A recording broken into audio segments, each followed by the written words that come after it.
আপুনিও বাৰু কলেষ্ট্ৰলৰ সমস্যাত ভুগি আছে নেকি আৰু সেই কলেষ্ট্ৰলৰ সমস্যাত ভুগি অহৰহ মেডিচিনছৰ ওপৰত ডিপেন্ড হৈ আছে নেকি যদি আপুনি সেই কলেষ্ট্ৰলত ভুগি আছে বা আপোনাৰ পৰিয়ালবৰ্গ কোনোবা কলেষ্ট্ৰলত ভুগি আছে তেনেহলে আমি কিছুমান দৰকাৰী কথাটো জনাটো বিৰাটে আৱশ্যকীয় কি খাদ্যই প্ৰকৃততে আমাৰ ধমনীসমূহৰ ভিতৰত জমা হোৱা কলেষ্ট্ৰল সাফা কৰিব পাৰি সেই বিষয়ে জনাটো দৰকাৰী লগতে হাৰ্ট এটেকৰ ৰিস্ক কেনে ধৰণে কমাব পাৰি সেই বিষয়েও জনাটো দৰকাৰী কলেষ্ট্ৰলৰ লগতে ট্ৰাইগ্লিচাৰাইড যিটো আমাৰ তেজৰ অংশত কলেষ্ট্ৰল বাঢ়ি যায় সেইখিনিও কেনেকৈ কমাব লগিয়া হয় সেইখিনিও আমি জনাটো আৱশ্যকীয় আজি এই ভিডিঅ' যোগেৰে আমি এই কলেষ্ট্ৰল কন্ট্ৰোল কৰিব পৰা কেইটামান তেনে সহজ আৰু প্ৰভাৱশালী নিয়মৰ বিষয়ে কথা পাতিম বিশেষকৈ কেইটামান খাদ্যৰ বিষয়ে যিকেইটা খাদ্যই আপোনালোকৰ এই কলেষ্ট্ৰল সমস্যাটোৰ পৰা সম্পূৰ্ণকৈ ওলাই আহিবলৈ সহায় কৰিব এই কলেষ্ট্ৰল এটা সৰু সমস্যাৰে আৰম্ভ হয় এটা ডাঙৰ বিপদলৈ ৰূপান্তৰ হ'ব পাৰে আৰু সেই ৰূপান্তৰ হোৱাৰ পৰা প্ৰটেকশ্যন দিবলৈ আমাৰ এই খাদ্যকেইটাই সহায় কৰিব আহকচোন আজি আমি কথা পাতো যে কলেষ্ট্ৰল কেনে ধৰণে আমি কন্ট্ৰোল কৰিব পাৰোঁ কলেষ্ট্ৰল কন্ট্ৰোল কৰিবলৈ এক্সাৰসাইজৰটো প্ৰয়োজনীয় কিন্তু তাৰ লগতে সমানে আমি খাদ্যৰ ওপৰতো গুৰুত্ব দিব লাগে আমি প্ৰায়ে ভাবো যে কলেষ্ট্ৰল সদায় ঘিউ বা তেলৰ পৰাই বাঢ়িছে কিন্তু প্ৰকৃততে দৈনন্দিন খাই থকা বহু খাদ্যৰ পৰাও আমাৰ কলেষ্ট্ৰল বাঢ়িব পাৰে কিন্তু আমাৰ হাততে এনেকুৱা কিছুমান ভাল খাদ্যও আছে যিবোৰ খাদ্যই এই কলেষ্ট্ৰল কমাব পাৰে সেই ভাল খাদ্যসমূহ আমাৰ ডেইলি খাদ্যৰ তালিকাত আমি যদি ইনক্লুড কৰিব পাৰো বা ভৰাব পাৰো তেনেহলে লাহে লাহে আপোনালোকৰ কলেষ্ট্ৰলো কন্ট্ৰোল হ'বলৈ আৰম্ভ কৰিব কিন্তু এটা কথাত সদায় মন কৰিব লাগে যে আমি কি খাব লাগে বা কি খাব নালাগে সেই বিষয়ে সকলোৱে গুৰুত্ব দিও এনেকুৱা ধৰণৰ ভিডিঅ'বোৰ আমি সকলোৱে চাওঁ কিন্তু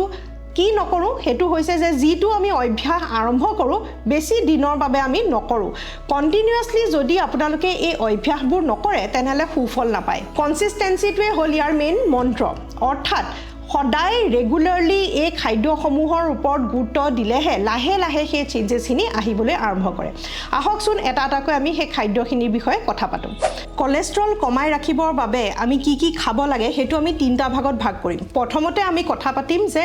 কি খালী পেটত খাব পাৰি বা ৰাতিপুৱাৰ ভাগত আমি খাব পাৰোঁ যি প্ৰকৃততে আমাৰ কলেষ্ট্ৰল কন্ট্ৰোল কৰিবৰ বাবে দিনটোৰ বাবে সহায় কৰিব দ্বিতীয়তে আমি কথা পাতিম যে কি খাদ্যই ভাল কলেষ্ট্ৰলটো বঢ়াই দিব আমাৰ শৰীৰত যি প্ৰকৃততে বেয়া কলেষ্ট্ৰলটো সাফা কৰিবলৈ সহায় কৰিব আৰু তৃতীয়তে আমি কথা পাতিম যে কি খাদ্যই আমাৰ বেয়া কলেষ্ট্ৰলটো বঢ়াই দিয়ে আৰু সেই খাদ্যবোৰ আমি এভয়েড কৰিবলৈ চেষ্টা কৰিম এই তিনিওটা বস্তু যদি আমি একেলগে কাম কৰো তিনিও ফালৰ পৰা যেতিয়া আমি এটেক কৰিম এই কলেষ্ট্ৰল নিশ্চয় ভাল হ'বই লাগিব প্ৰথমতে আৰম্ভ কৰো ৰাতিপুৱাৰ ভাগত কি বস্তুৱে কি খাদ্য বস্তুৱে সহায় কৰে প্ৰথমটো হৈছে আমাৰ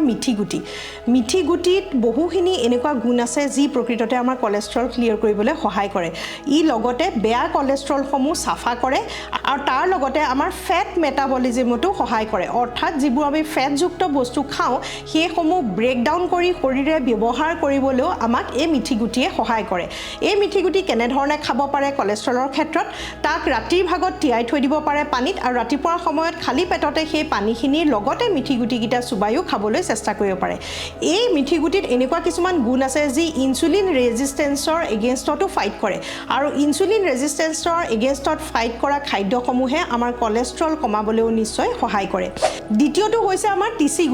টিচি গুটিত ওমেগা 3 ফেটি এচিডছৰ পৰিমাণ খুব ভাল হয় যি প্ৰকৃততে আমাৰ কলেষ্ট্ৰল কন্ট্ৰোল কৰাত সহায় কৰে তাৰোপৰি আমাৰ ধমনীসমূহত যি কলেষ্ট্ৰলৰ লেয়াৰ লাগি ধৰে সেই লাগি ধৰাখিনি আমাৰ ক্লিয়াৰ কৰিবলৈ টিচি গুটিয়ে সহায় কৰে টিচি গুটি কেনে ধৰণে ব্যৱহাৰ কৰিব টিচি গুটিক ফ্লেক্সিডছ বুলিও কোৱা যায় আৰু এই টিচি গুটি অলপ শুকান কেৰাহীত মচমচীয়াকৈ ভাজি লোৱাটো দৰকাৰী আৰু ভাজি লোৱাৰ পিছত তাক গুৰি কৰি এটা এয়াৰটাইট বটলত থৈ দিব পাৰে সেই টিচি গুটি আপোনালোকে দিনটোত যিকোনো ক্ষেত্ৰতে যিকোনো ক্ষেত্ৰতে খাব পাৰে যেনেকৈ ধৰি লওক ৰাতিপুৱা ব্ৰেকফাষ্টৰ সময়টো খালে কিবা অকমান এক চামুচ ছটিয়াই লৈ বা কেতিয়াবা আপোনালোকে খালি এগিলাস পানীত গুলি পেলাইও খাব পাৰে বা কেতিয়াবা এক চামুচ খুদাকে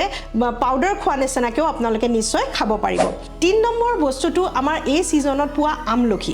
আমলখি প্ৰকৃততে এনেকুৱা কিছুমান গুণ আছে যি এন্টি অক্সিডেন্টছ হিচাপে কাম কৰে আৰু লগতে যি আমাৰ কলেষ্ট্ৰল বাঢ়ি যোৱাৰ ফলত ৰিস্ক ফেক্টৰ বাঢ়ি যায় আমাৰ হাৰ্ট এটেকৰ তাৰ পৰা আমাক প্ৰটেকশ্যন দিয়ে অৰ্থাৎ ধমনীসমূহ ঠেক হৈ যোৱাৰ পৰা বচাবলৈ সহায় কৰে ঠেক কিহৰ কাৰণে হয় কলেষ্ট্ৰলৰ ফেটছ লেয়াৰ কিছুমান বহি জেগাটো কম কৰি দিয়ে তেজ চলাচল হ'বলৈ আৰু তেজ চলাচল হ'বলৈ জেগাটো কমি গ'লে আমাৰ দৰকাৰী অৰ্গেনছসমূহলৈ তেজ চলাচল কমি যায় আৰু সেইবাবে এই আমলখিয়ে আমাক এনেধৰণে সহায় কৰে যি এই যিটো গেট গোট খাবলৈ আৰম্ভ কৰে সেই গেটটো গোট খাবলৈ বাধা জন্মায় আৰু সেইবাবে আমলখিৰ জুচ বা সুদা আমলখি এটা আপোনালোকে ৰেগুলাৰলি যদি ছিজনৰ সময়ত খাবলৈ চেষ্টা কৰে ই আপোনালোকক নিশ্চয় সহায় কৰিব আৰু শেষত হৈছে গৰম পানী এগিলাছত এটুকুৰা নেমু যদি চেপি পেলাই আপোনালোকে খালী পেটত খায় ইও আপোনালোকৰ কলেষ্ট্ৰল কণ্ট্ৰল কৰিবলৈ যথেষ্ট পৰিমাণে সহায় কৰা দেখিবলৈ পোৱা গৈছে এতিয়া আমাৰ ৰাতিপুৱাৰ সময়ত খাবলগীয়া বস্তুখিনি আমি গম পালোঁ এতিয়া আমি এনেকুৱা কিছুমান খাদ্যৰ বিষয়ে কথা পাতিম যিকেইটা খাদ্যই আমাৰ বেড কলেষ্ট্ৰলবোৰ কমাবলৈ সহায় কৰে আপোনালোকৰ তেজ পৰীক্ষা কৰোঁতে দেখে যে LDLটো বহু বেছিকৈ বাঢ়ি থাকে আৰু সেইবাবে ডক্টৰে মেডিচিনছ দিয়ে এই মেডিচিনছৰ সমূহৰ ওপৰত যদি আপোনালোকে খুব বেছিকৈ নিৰ্ভৰশীল হৈ পৰে এই মেডিচিনছৰ সাইড এফেক্টসও বহুতখিনি কৰিব পাৰে যেনেকৈ আপোনালোকৰ বদহজমি লিভাৰ ফাংচনৰ খেলিমেলি আৰু বিভিন্ন ধৰণৰ পেটৰ অসুখ ফেটিগ টায়াৰ্ডনেছৰ সমস্যাৰ সৃষ্টি কৰিব পাৰে এই মেডিচিনছ যিমান সোনকালে এৰিব পাৰি আমাৰ সিমানেই লাভ হ'ব মেডিচিনছ কেতিয়াবা প্ৰয়োজন হয় কলেষ্ট্ৰল কমাবলৈ সেইবাবে খোৱাটো উচিত কিন্তু তাক যিমান আপোনালোকে ঘৰুৱা পৰিৱেশৰ দৰে ঠিক কৰিবলৈ দেৰি কৰি থাকে সিমানে আমাৰ টেবলেটৰ প্ৰয়োজনো বাঢ়ি গৈ থাকিব আৰু তেনে ক্ষেত্ৰত সাইড এফেক্টটো বাঢ়ি গৈ থাকিব তাক কমাবৰ বাবে আমি খাদ্যৰ ওপৰত গুৰুত্ব দিব লাগিব আৰু সেইবাবে আমি জনাটো উচিত যে কি খাদ্যই আমাৰ বেড কলেষ্ট্ৰল বেয়া কলেষ্ট্ৰল কমাবলৈ সহায় কৰে বেড কলেষ্ট্ৰল কমাবলৈ আমাৰ ফাইবাৰযুক্ত খাদ্যসমূহে বহু ক্ষেত্ৰতে সহায় কৰা দেখিবলৈ পোৱা যায় বিভিন্ন ধৰণৰ সেউজীয়া শাক-পাচলি আমাৰ স্বাস্থ্যৰ বাবে বিৰাটেই বেছি ভাল হয় কলেষ্ট্ৰলৰ ক্ষেত্ৰত আমি সেউজীয়া শাক-পাচলিৰ কোৱান্টিটিটো বঢ়াই দিব লাগে কাৰ্বহাইড্ৰেটৰ কোৱান্টিটিটো অলপ কমাই দিব লাগে অৰ্থাৎ ভাতৰ কোৱান্টিটিটো অলপ কমাই দিব লাগে বহু লোকৰে ৰাতিপুৱা ব্ৰেকফাষ্টৰ সময়তো ভাত খায় দুপৰীয়া সময়তো খায় আৰু ৰাতিৰ সময়তো ভাত খায় ভাত বা ৰুটিৰ ওপৰত যিমানে আপুনি নিৰ্ভৰশীল হৈ থাকিব সিমানেই আমাৰ কলেষ্ট্ৰল কণ্ট্ৰল কৰিবলৈ কঠিন হ'ব দুসাঁজ আপোনালোকে নিশ্চয় খাব পাৰে কম পৰিমাণে ভাত অলপ খাব পাৰে কিন্তু ডবল পৰিমাণে আপোনালোকে সেউজীয়া শাক-পাচলিখিনি বঢ়াই দিলে আপোনালোকৰ খাদ্য তালিকাত ফাইবাৰৰ কোৱান্টিটি বাঢ়ি যাব ফাইবাৰৰ কোৱান্টিটি বাঢ়ি যোৱাৰ লগে লগে আমাৰ কলেষ্ট্ৰল কণ্ট্ৰল কৰিবলৈ তেনে সহজ হৈ পৰিব সেইবাবে সেউজীয়া শাক-পাচলিৰ কোৱান্টিটি বঢ়াই আৰু ভাতৰ কোৱান্টিটি কমোৱাটো দৰকাৰী এতিয়া যাওঁ যে ৰাতিপুৱাৰ সময়ত যিসকলে ভাত ইত্যাদি খাই জলপান হিচাপে তেওঁলোকেও কলেষ্ট্ৰলত ভুগি থাকিলে ইয়াক এভইড কৰাটো আৱশ্যকীয় ৰাতিপুৱা খালী পেটত ভাত কেইটামান খাই গ'লে এচিডিটি প্ৰব্লেমৰ পৰা বাচি থাকে বা দিনটোৰ বাবে সহায় হয় কিন্তু তাৰ লগতে আমাৰ কাৰ্বহাইড্ৰেটৰ কোৱান্টিটিও বাঢ়ি যায় আৰু কলেষ্ট্ৰলৰ সমস্যা থাকিলে এইখিনি অপকাৰ কৰে তাৰ জেগাত কমপ্লেক্স কাৰ্বহাইড্ৰেট যেনেকৈ ধৰি লওক চিৰা আখৈ বা লগতে সান্দহ গুড়ি বা আমাৰ অসমীয়া ব্ৰেকফাষ্টৰ উপৰিও পোহা উপমা অৰ্থাৎ চুজিৰ পৰা বনোৱা নিমখ দি পেলাই বনোৱা অকমান উপমা নিশ্চয় আমি খাবলৈ চেষ্টা কৰিব পাৰোঁ আৰু এনেধৰণে আমি ব্ৰেকফাষ্টসমূহ যদি ভাতৰ পৰা চেঞ্জ কৰোঁ ভাত বা ৰুটি দুইটা বস্তু প্ৰায় একেই হয় এই দুইটা বস্তুৰ পৰা যদি আমি চেঞ্জ কৰোঁ যথেষ্ট পৰিমাণে আমাৰ কলেষ্ট্ৰলটো কণ্ট্ৰল কৰাত সহায় কৰিব লগতে প্লান্ট প্ৰটিনো আমি কোৱান্টিটিটো বঢ়াই দিব লাগিব যেনেকৈ ধৰি লওক শাক-পাচলি নহয় প্ৰকৃততে আমাৰ প্লান্ট বেছ প্ৰটিন যিবোৰ আমাৰ মাছ মাংসৰ পৰা নহয় কিন্তু আমাৰ গছত লগা কিছুমান পালচেছ হয় যেনেকৈ ধৰি লওক আমাৰ মটৰ মাহ বা আমাৰ বুট হৈ গ'ল মগু হৈ গ'ল এনেকুৱা যিবোৰ পালচেছ ৰাজমাহ লবিয়া এইসমূহ আমি তিয়াই থৈ পেলাই ভালদৰে বনাই পেলাই আমি যদি খাবলৈ চেষ্টা কৰোঁ তেনেহ'লে নিশ্চয় আমাৰ প্লান্ট বেছ প্ৰটিনৰ কোৱান্টিটিটো আমাৰ শৰীৰত বাঢ়ি যাব যি প্ৰকৃততে আমাৰ কলেষ্ট্ৰল কণ্ট্ৰল কৰাত সহায় কৰিব এসাঁজ আপোনালোকে খাদ্য এনেধৰণেও খাব পাৰে তাৰ লগতে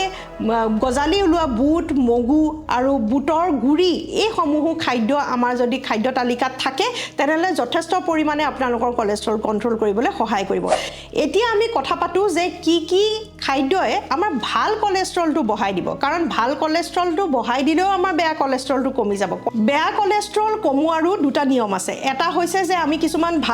কিছুমান LDL কমোৱা খাদ্য খাব পাৰোঁ নহ'লে আমি ভাল কলেষ্ট্ৰলটো ইম্প্ৰুভ কৰি দিলেও অট'মেটিকলি বেয়া কলেষ্ট্ৰলটো কমি যায় এতিয়া ভাল কলেষ্ট্ৰল আমি ক'ৰ পৰা পাওঁ কিছুমান ভাল ফেটযুক্ত খাদ্য যেনেকৈ ধৰি লওক ড্ৰাই ফ্ৰুটছ বাদাম আৰু আমাৰ কিছুমান মাছতো ভাল ফেটছ পোৱা যায় সেইবাবে মাছৰ কোৱান্টিটিও আমি খাবলৈ বঢ়াই দিব পাৰোঁ অৱশ্যে কেনেধৰণে প্ৰস্তুত কৰোঁ সেইটোৰ ওপৰত নিৰ্ভৰশীল কাৰণ মাছ খুব ডিপ ফ্ৰাই কৰিলে তাৰ গুণখিনি আমি নাপাম শ্যালো ফ্ৰাই বা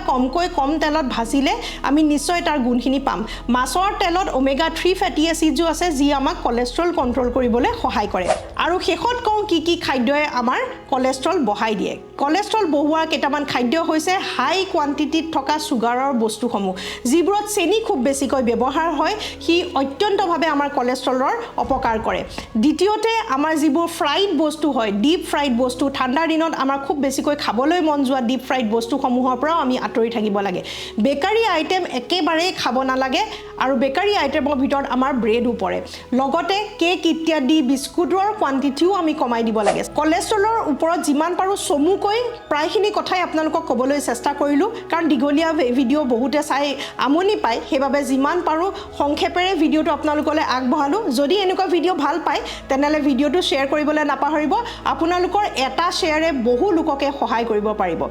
ৰ'ব ভিডিঅ'টোতো শেষ কৰিলোঁ এটা দৰকাৰী কথা থাকি গ'ল সেইটো হৈছে কোলেষ্ট্ৰল কণ্ট্ৰোল কৰিবলৈ সহজভাৱে বনোৱা এবিধ চাহ সেই চাহৰ বাবে তেনেই সহজভাৱে কেইটামান বস্তু প্ৰয়োজন হ'ব এটুকুৰা আদা লগতে এটুকুৰা আমলখি তাৰ লগতে এটুকুৰা ডালচিনি আৰু কেইটামান মিঠি গুটি এই গোটেইকেইটা বস্তু অলপমান সৰহ পানীত ভালদৰে উতলাই ল'ব পানীখিনি আধা কৰিবলৈ চেষ্টা কৰিব আৰু আধা হোৱাৰ পিছত সেইখিনি চেকি লৈ পেলাই বা অকণমান থেতেলিয়াই লৈ তাত মিক্সো কৰি দিব পাৰে বা চেকিও ল'ব পাৰে লৈ পেলাই সেই কাপ চাহ আপোনালোকে ৰেগুলাৰলি ৰাতিপুৱাৰ সময়ত বা ইভিনিং স্নেক্সৰ সময়ত নিশ্চয় খাব পাৰে এই চাহ কাপত এনেকুৱা কিছুমান ইনগ্ৰিডিয়েণ্টছ আছে যিবোৰে আমাৰ কোলেষ্ট্ৰল চাফা কৰিবলৈ সহায় কৰিব আৰু যথেষ্ট পৰিমাণে আমাৰ হাৰ্টৰ হেল্থ ইম্প্ৰুভ কৰিবলৈ সহায় কৰিব তাৰোপৰি গুড কোলেষ্ট্ৰলো বঢ়াব আৰু ইনফ্লামেশ্যনো কমাব সেইবাবে এই চাহকাপ নিশ্চয় প্ৰস্তুত কৰি পেলাই ৰেগুলাৰলি আপোনালোকে খাবলৈ চেষ্টা কৰিব পাৰে পুনৰ এবাৰ নতুন এটা ভিডিঅ'ৰ যোগেৰে লগ পোৱাৰ প্ৰতিশ্ৰুতিৰে আজিলৈ সামৰো নমস্কাৰ